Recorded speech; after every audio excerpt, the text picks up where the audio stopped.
These are the elevators at the Cancer Pavilion at UPMC Shadyside Hospital in Shadyside, Pittsburgh, Pennsylvania. These appear to be Dover Marshall elevators with impulse fixtures and traflomatic controllers. Down is locked, so we'll go up. Elevator CP2. Oh, these only serve 5 floors. We'll go 5. For some reason, they got rid of code blue on here. Marshall. I think these are traflomatic 4s, or maybe not traflomatic. They changed the capacity by writing on it. That's stupid. Here at 5. I think they put in the wrong sticker.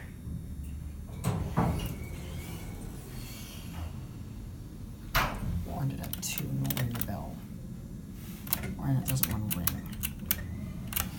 We'll go down to 2 and there's a lot of activity on 1. Here's your 88 phone, GI electronics, pretty basic cabs. Case fire in these elevators. Here at 2.